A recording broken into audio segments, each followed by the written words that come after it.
Shalom, Bapak, Ibu, dan saudari yang terkasih.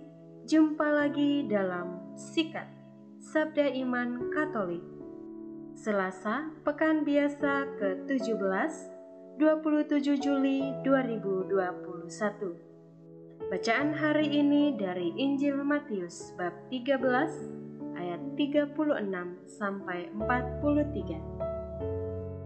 Marilah kita siapkan hati kita untuk mendengarkan sabda Tuhan.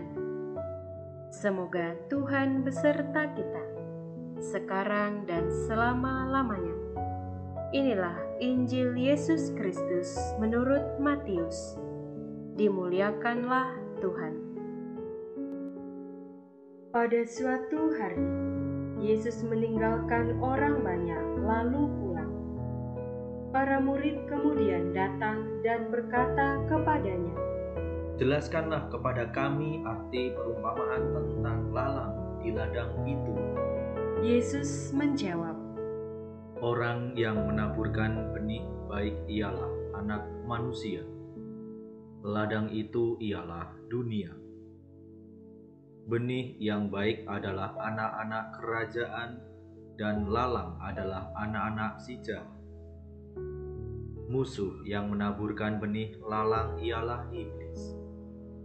Waktu menuai ialah akhir zaman, dan para penuai itu malaikat. Maka seperti lalang itu dikumpulkan dan dibakar dalam api, demikian juga pada akhir zaman. Anak Manusia akan mengutus malaikat-malaikatnya, dan mereka akan mengumpulkan segala sesuatu yang menyesatkan dan semua orang yang melakukan kejahatan dari dalam kerajaannya. Semuanya akan dicampakkan ke dalam dapur api.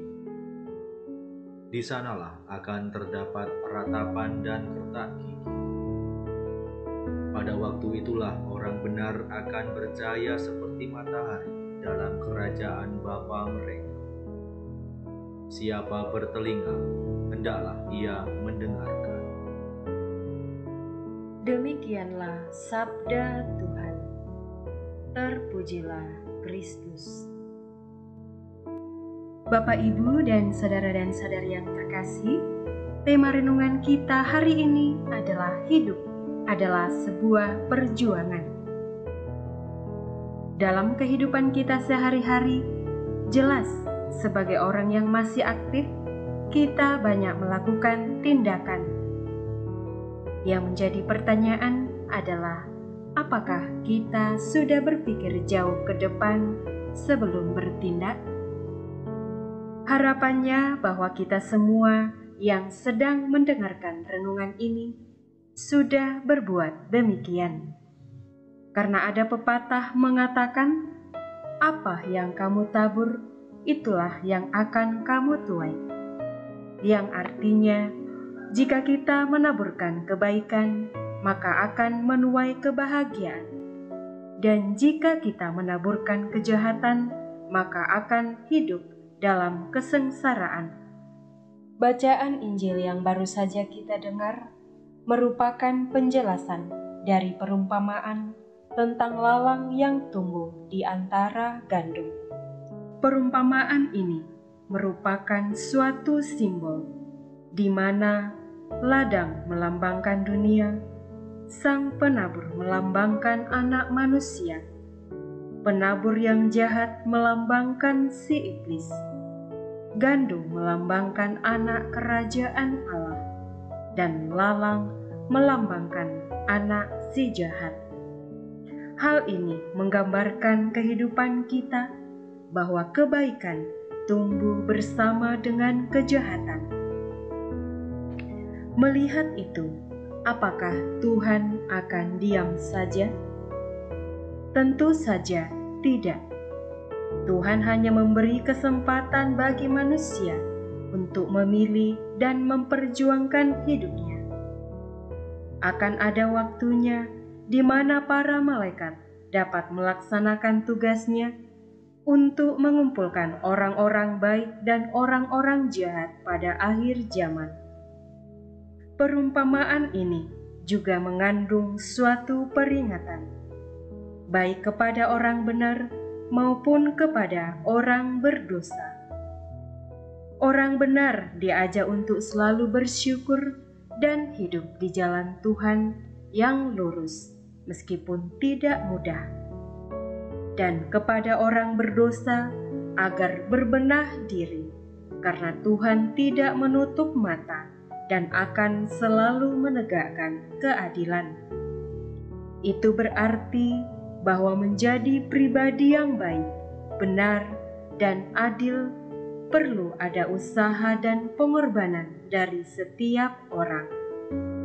Bapak, Ibu, dan saudari yang terkasih, sebelum mengakhiri renungan hari ini, saya akan mengajak Anda sejenak untuk mengamati sebuah gambar atau foto berikut ini. Ini adalah foto yang saya ambil ketika ke kantor pajak pada tanggal 26 Juli 2021. Setelah mengamati foto atau gambar itu, kira-kira bagian mana yang akan Anda pilih? Saya yakin jawaban Anda 100% mengatakan akan memilih memakai masker. Tetapi seandainya saya bertanya, apakah Anda sudah memakai masker kemanapun dan dimanapun Anda berada? Saya yakin masih banyak di antara kita yang belum menaati protokol kesehatan dengan berbagai macam alasan.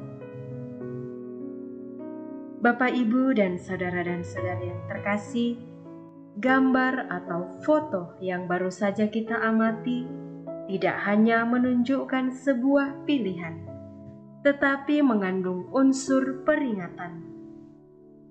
Jadi, bagi kita yang belum taat memakai masker, marilah kita mulai dari sekarang bersama-sama sesuai dengan anjuran pemerintah untuk selalu mematuhi protokol kesehatan, guna untuk memutus mata rantai penyebaran virus COVID-19 ini.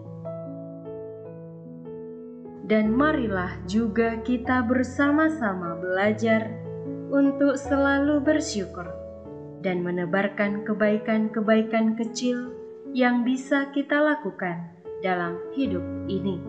Dengan demikian, hidup kita semakin bermakna dan menjadi saluran berkat bagi sesama yang ada di sekitar kita. Semoga melalui renungan hari ini, iman kita senantiasa diteguhkan. Amin.